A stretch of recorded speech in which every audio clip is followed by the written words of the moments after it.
દેવમાલી ગામ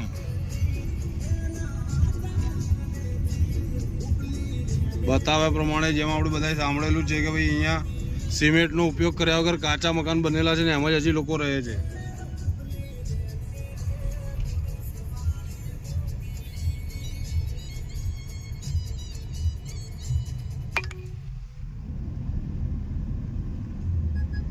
સાચી વાત છે ભાઈ. શું કેવું લીલાભાઈ? હા સાચી વાત છે. વાહ વાહ.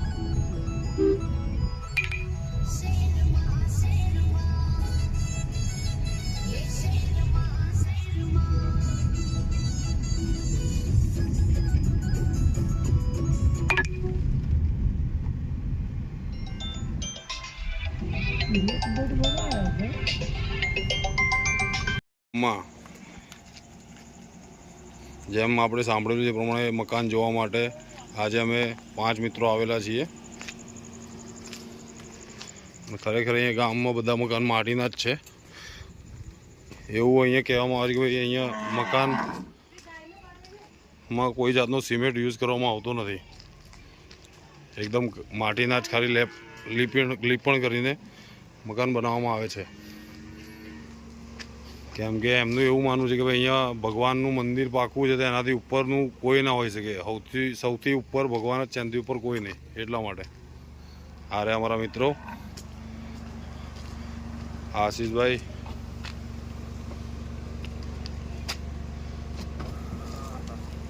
મોહનભાઈ, શૈલેષભાઈ અને આ અમારા મુખ્ય માણસ લીલાભાઈ.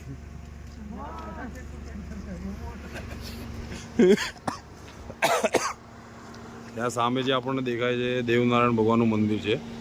જે ગામવાળાની કહેવત પ્રમાણે કે જે ભગવાનનું મંદિર પાકવું છે એટલા માટે મકાન એમનાથી ઉપર ના હોય એટલે આ લોકો અહીંયા સિમેન્ટનો ઉપયોગ નથી કરતા. ફક્ત માટીના લીપણથી મકાન બનાવે છે.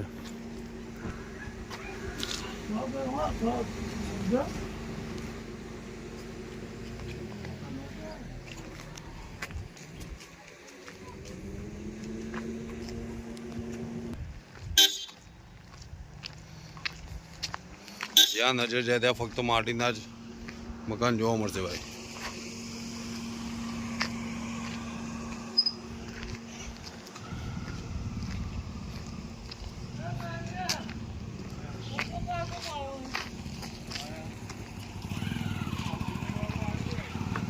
મકાન બનાવવાનું તો દિવાલ બનતી આપણે જોઈ શકીએ છીએ. આમાં કાકા આપણામાં સિમેન્ટ નહીં વપરાતો એમ? સિમેન્ટ નહીં વાપરવાનો, માટીનું જ ખાલી લીપણ કરવાનું. કાકાની કારીગરી છે ભાઈ જોરદાર.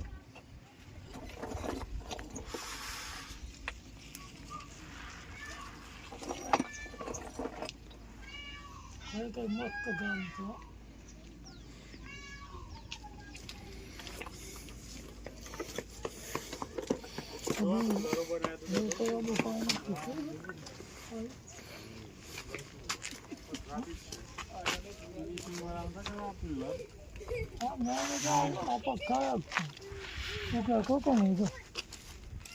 માટી નું બનાવવાનું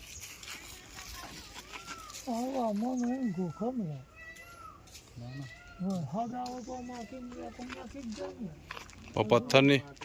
પથ્થરની મજબૂતી છે ને વધારે.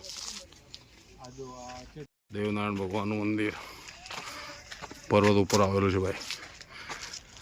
જ્યાં ઉપર એક દાદા છે જે એમના જોડે કેન્સરવાળા લોકો અહીંયાથી દેશ વિદેશથી આવે છે.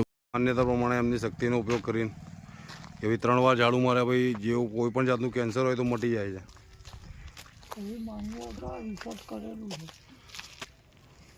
ઘણા તો ડોક્ટરો પણ એ જાતે આવ્યા છે.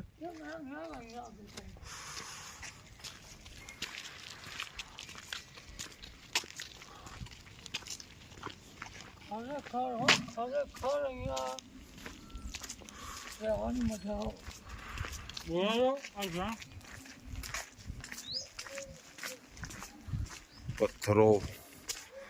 પથ્થરોની વચ્ચે મકાન, એ પણ માટીના. રહેવાની મજા જ અલગ છે ભાઈ.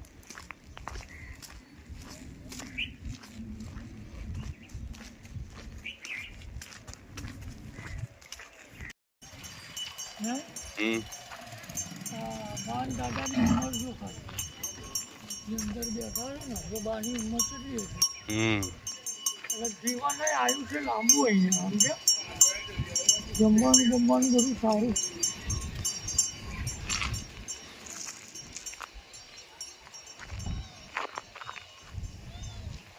4 વાગે એટલે ગાયો ઘેર આવી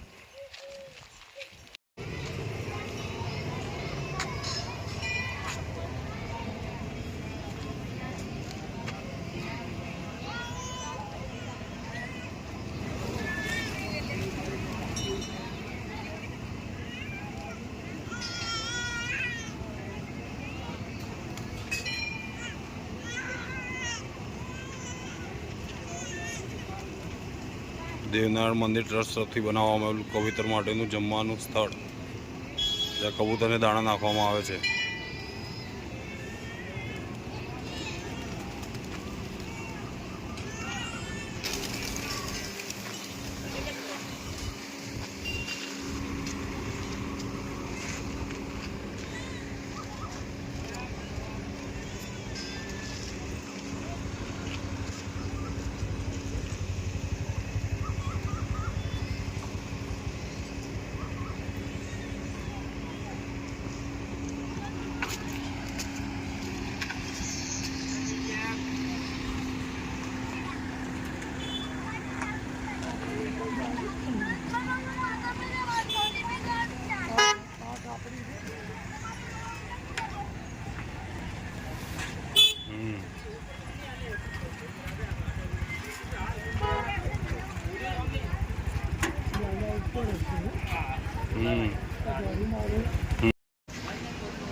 दुकान